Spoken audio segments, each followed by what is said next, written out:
Israelites are old Babylonians. He created a new empire in the area that was Mesopotamia by employing a well-disciplined army. So, and he built a new city of Babylon. These are the hanging gardens of Babylon. He built this, whoever they built this for his wife. You see how beautiful it is? And it's on the bank of one of the major rivers in either the Tigris or the Euphrates. There's a song by the rivers of Babylon where we sat down. So this is Hammurabi.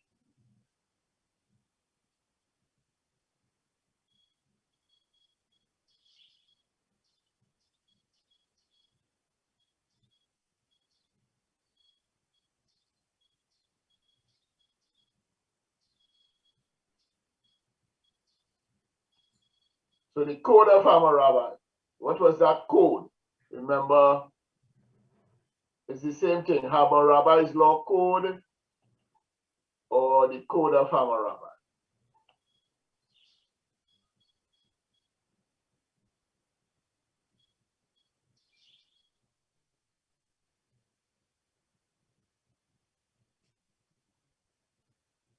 So there were 282 law codes were carved into steles.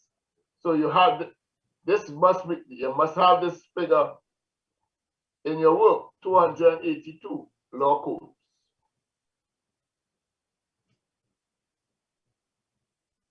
And they were written, this is in cuneiform, they were written in cuneiform. Remember, that's the writing in ancient Mesopotamia.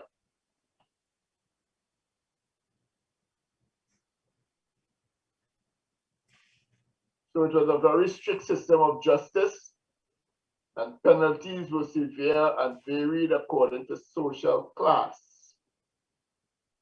So depending on the social class. So a crime against a class by a member of the lower class coming out was punished more severely than the same offense against a member of the lower class.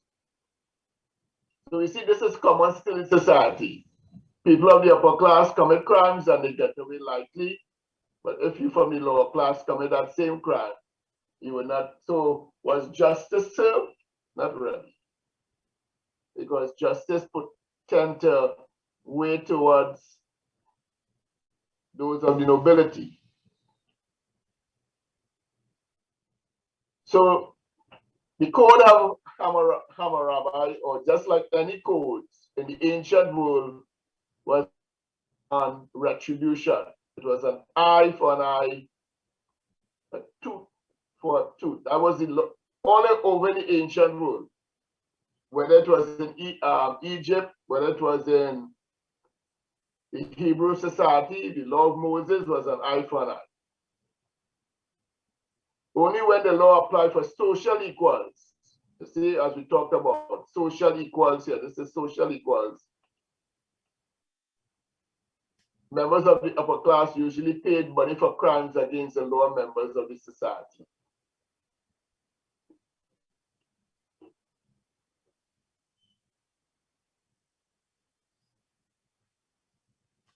So the goal was that governors in each territory in Mesopotamia was responsible for administrating the law. Failure to do so meant that the officials had to replace property or pay damages to the victims or their families. This was done out of their own pockets. So you didn't want to pay money out of your pocket, so you tried to catch all those who were breaking the law. And soldiers were expected to serve in the army. If a soldier hired a substitute, the original soldier was put to death and the substitute given full control over the first man's estate. So if you were a soldier in the army, you couldn't abandon the army. Abandonment meant you were put to death.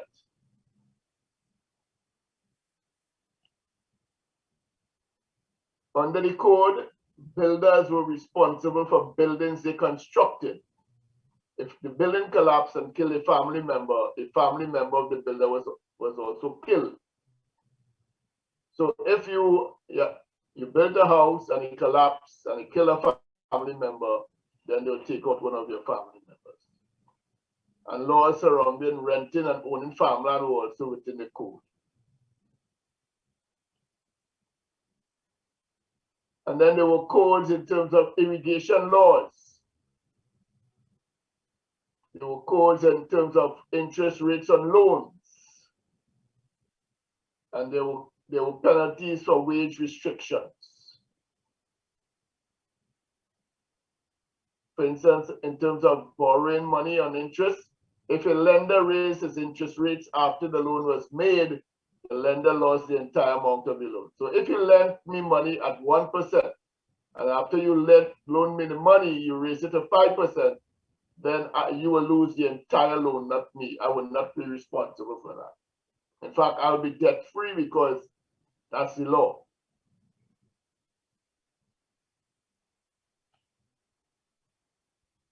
In terms of there's laws pertaining to marriage and family law.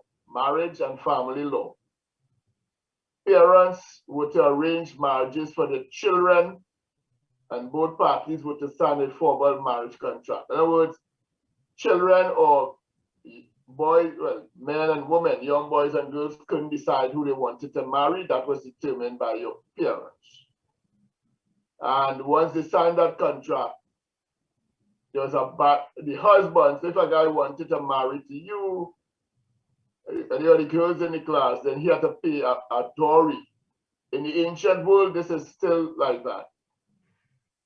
You pay a dowry to the family, to the bride's father, and that dowry could be, we want a lot of gold, we want a lot of whatever, US dollars, whatever it is, you have to pay. And again, marriage law, role of women, and see how women were treated in the ancient world. Women had very little in the way of legal rights when married, had some business rights, but not many. When the husband died, his property, at least in theory, was transferred directly to her. The wife had a right to distribute the property as inheritance to her children as she wished. If you notice how women are paraded here to other men. There's divorce. Laws pertaining to divorce. The husband had most of the power over divorce. The woman was expected to fulfill her duties at home and in the bed, or else the husband could divorce her and keep the dowry. However, if the woman had done nothing wrong and could prove it, then she would have the dowry returned. So it was a patriarchal society. Okay, in divorce, you see, it was men had more privileges. Men were allowed to have extramarital affairs. Women were not. Women who committed adultery were to be killed, but could receive a pardon from her husband. Incest was strictly forbidden. A father who was caught was sent into exile, and a mother who was caught with a son, both of them were burnt alive.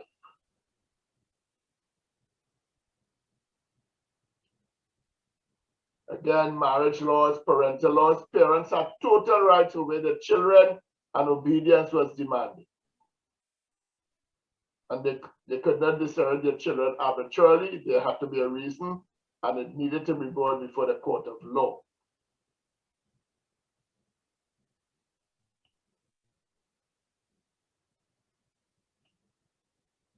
So these are sections of the code, Code 229.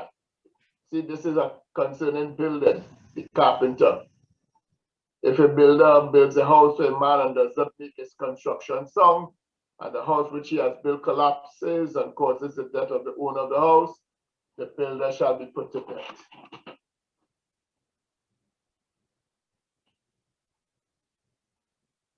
And this is about protected property. If stolen, what happens?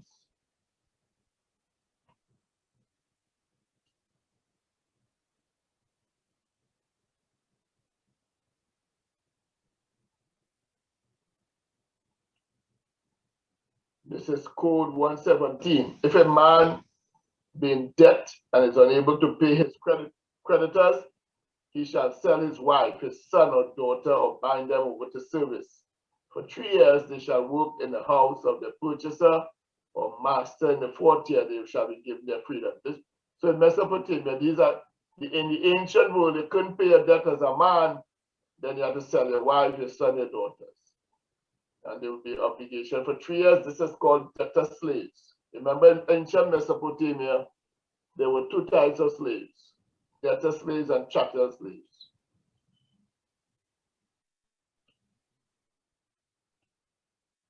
Code 1108. If bad characters gather in the house of a wine cellar, and we know that in ancient Mesopotamia, women were, a lot of women were wine sellers. She owned up, today we'll call that a bar or a pub.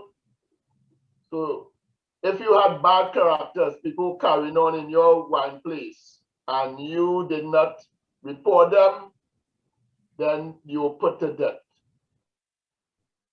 You had to for misbehaving, or else they would put you to death.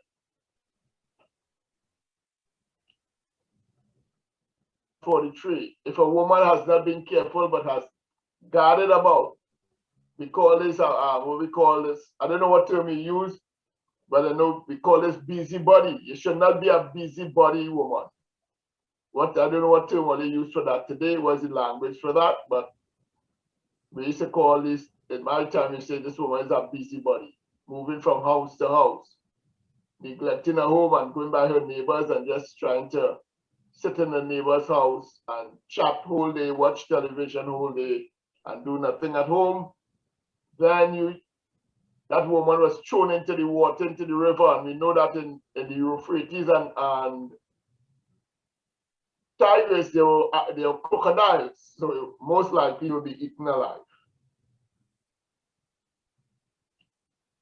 This is code 185. If a man takes in his own home a young boy as a son and rears him, one may not bring claim for that adopted son.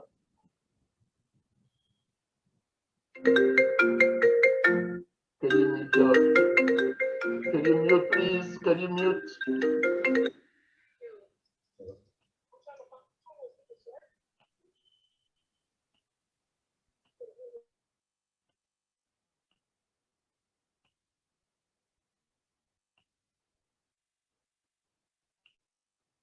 This is code 195. If his son strikes his father, they cut your hand off.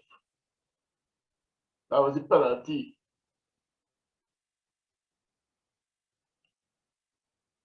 And this is code 2. If anyone bring an accusation against a man, and the accused go to the river and leap into the river, if he sink into the river, his accuser shall take possession of the house. But if the river prove that the accused is not guilty and he escape unhurt, then he who had brought the accusation shall be put to death, while he who leaped into the river shall take possession of the house that will belong to his accuser.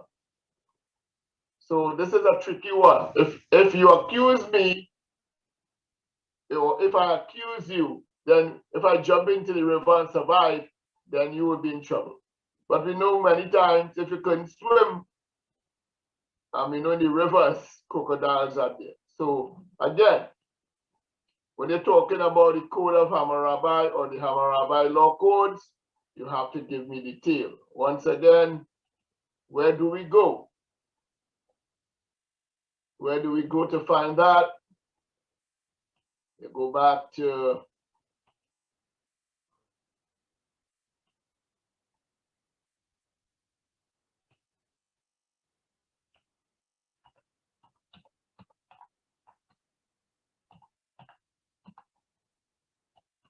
ancient.eu and you type in here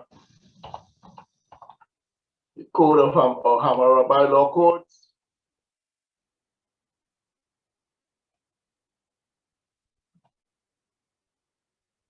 And this is it here, the code. So you can come here and read and make your notes. This is some of it. And again, if you want to do more research, you go to YouTube.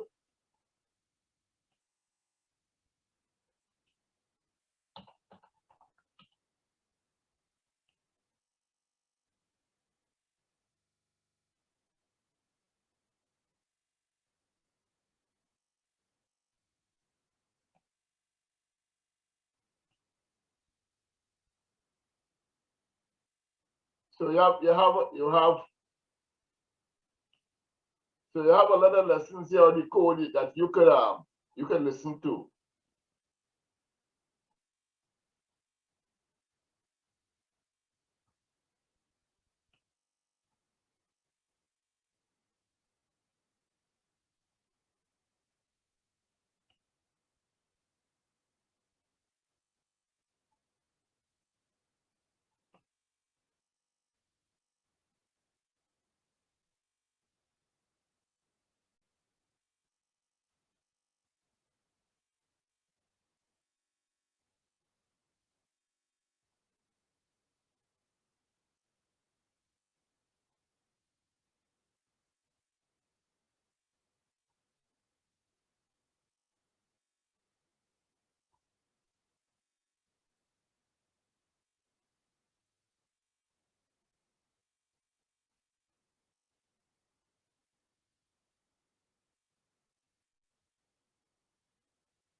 So you can look at this one here if you want to, or any one of these, you'll get some lessons in terms of understanding the code, and you can make your notes.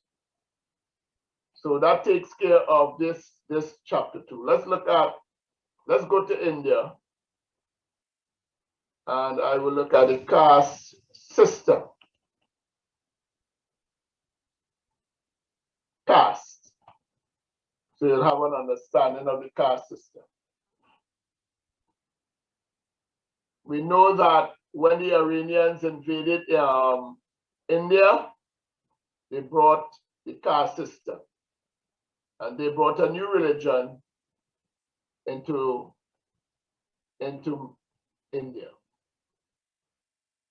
And this is the caste system. You have the Brahmins, the Kshatriyas, the Vaishyas, the Sudras, and the outcasts, we call them outcasts or Harijans. All right. So we know at the top of the caste system were the Brahmins or the priests and leaders. They ruled. They were the top of the class. They were the only ones who were allowed to teach in schools, go to school. However, a woman, their wives and children could not eat that house, but now that has changed. And then there are the Kshatriyas.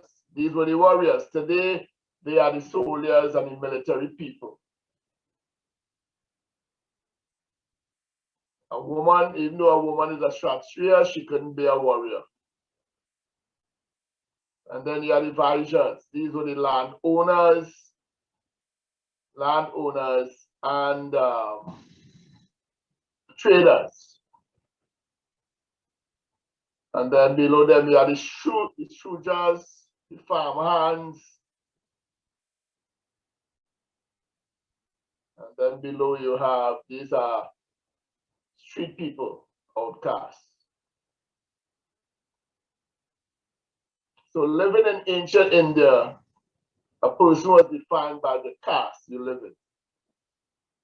There was no way for an individual or the children in India to escape their caste and move up. Not even death could break the cycle. So if you want to picture here, this is a Brahmin class. This is the Brahmins.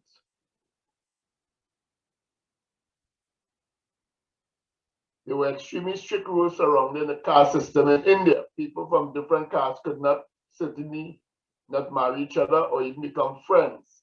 And they were not even allowed to eat in the presence of another class.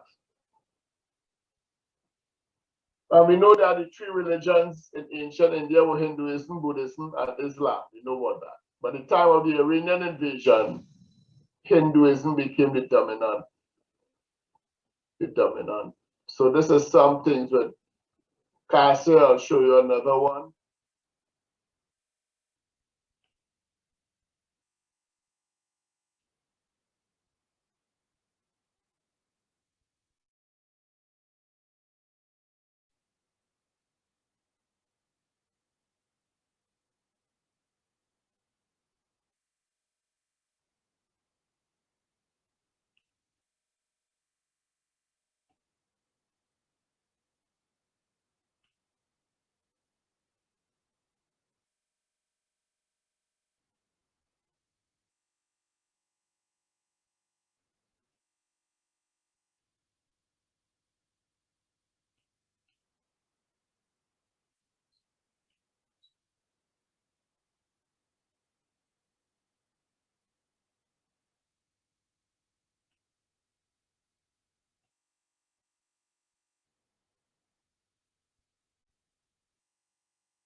So let's define the caste system. So how do we find caste? The word caste is derived from the Portuguese casta, meaning lineage, breed, or race. So how caste shapes society? So this is a definition for a caste. A caste is a type of social organization or hierarchy in which a person's occupation and position in life is determined by the circumstances of his or her birth. So in India, we know that it was applied in India. What is the caste system? Indian society developed into a complex system based on class and caste. Caste is based on the idea that there are separate kinds of humans. So the Hindus believe that all human beings are not the same. They believe that there are higher caste people who consider themselves purer than lower caste people. And in India, we know that there are 5 different levels. There are the Brahman, the Kshatriya, the Vaishyas, the Shudras. Some spell it with Shruda, depending on the spelling, it doesn't matter. And the Harijans, the outcast. So caste is a term used to describe the complex system of social divisions that pervades life in India. It's an ancient hereditary system that developed alongside and became intertwined with Hinduism. So this is a low class, this is an outcast here who is pulling, these people are most likely Brahmins.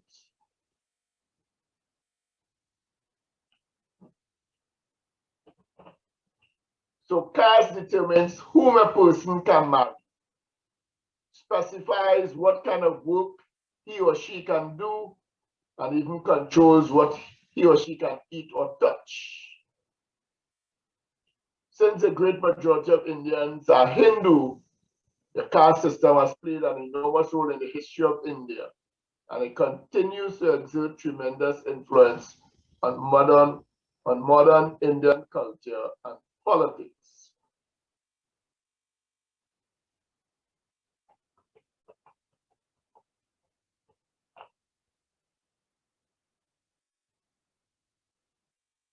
How does caste impact the society? It is rigid, it is hereditary, and you're born and die in that rigid system. There's no upward mobility or downward. Marriage only among a member of the same caste. You can't marry outside your caste. Your occupation will be restricted based on your caste. Your personal contact will be restricted based on your caste. And your acceptance will be restricted based on your fixed place in society. So that there are certain jobs or certain universities or schools you can attend if you are not a member of a certain caste. Some people say there are benefits. Members of a caste rely on each other for support. And some people justify caste by saying, one, when antiseptics and antibiotics didn't exist, it was practical to have one group do the dangerous work of cutting away carcasses and making leather from animal hides. This is what the outcast does in India. Other people do not do that work. And we call these people untouchables.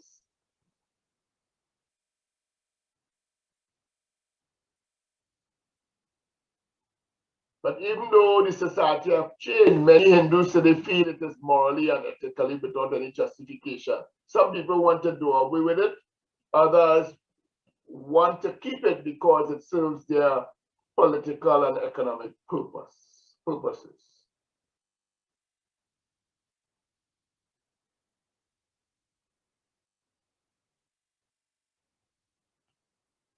So in ancient India, the caste system is a kinship system. So a caste, which is a Hindu Varna, is an intermarrying group kinship. It is based on hereditary membership. A caste eats together. So high caste Brahmins does not eat with someone of a lower caste, and they have different diets. So a person of the untouchables cannot eat the same food like the people in the Brahmin caste. So we in caste we are divided. The priests, the Brahmins, they are the priests. They are warriors, merchant, and peasant. And legal status rights based on caste membership. Vincent Mahatma Gandhi, because of his caste, he was refused permission to study in England at one time. And then there are visible identifiers of caste based on your dress, your house, and your occupation.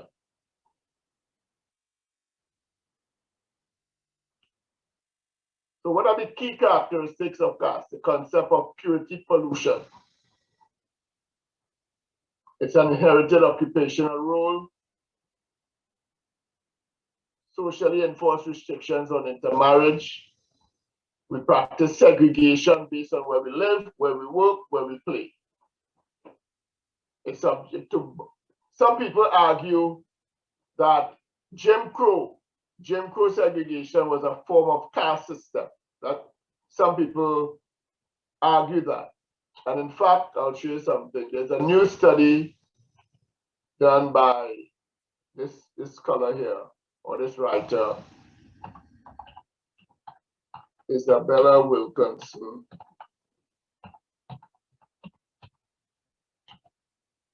She has a new book on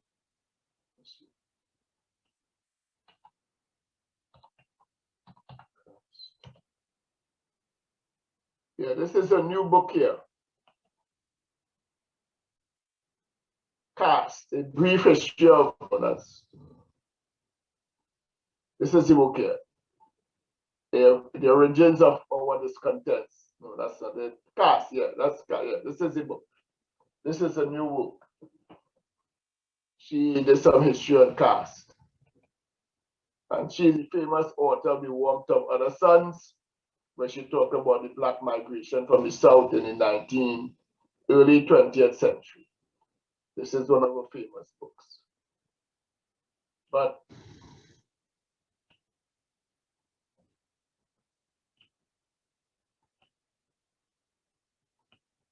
so caste. So the history of caste, where did it come from? So the Hindus brought the caste system, right? And we know that the Hindus invaded Mohenjo-Daro and they conquered India over a period of time. And they created, based on their religion, because they are Brahmins or warriors, they see themselves as superior to other people.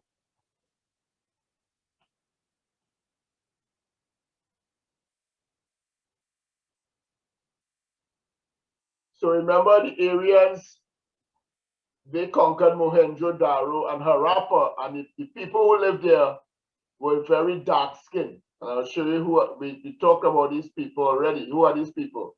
They are called Dravidians.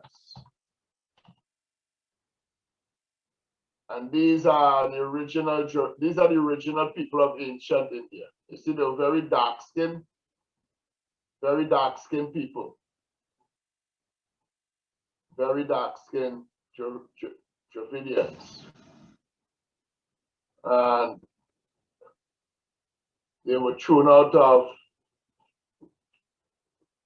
when the Iranians took over, they were replaced.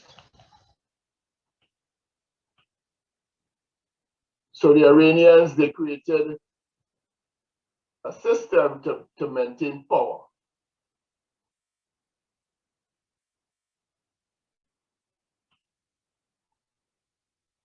So remember, the Aryans were white. If you see some Indian people in India today, they can pass as white people. And the people they conquered are darker skin.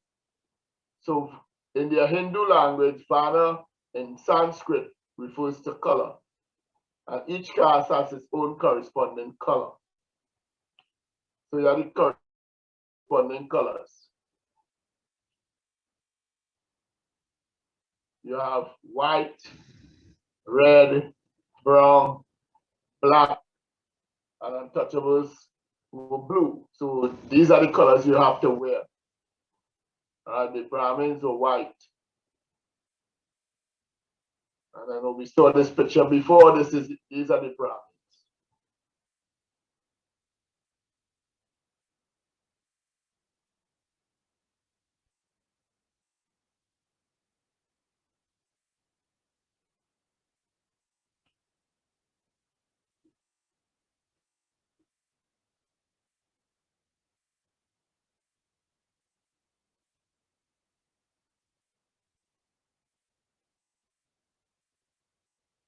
So what they did over time, they pushed the people out into the southern parts of India, into the jungles and mountains in northern India.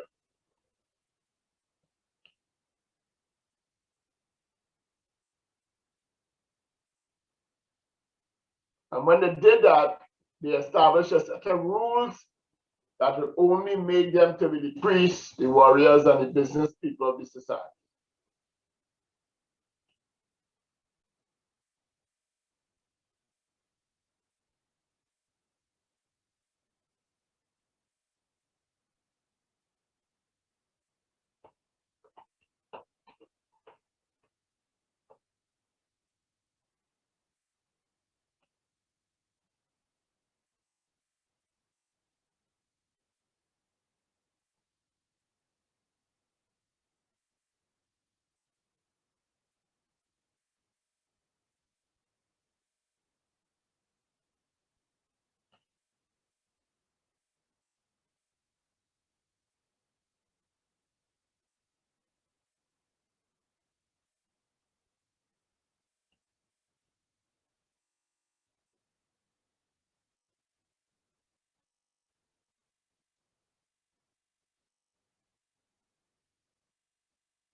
So the last caste, the lowest of the caste, were the Sudras, they were the farmhands,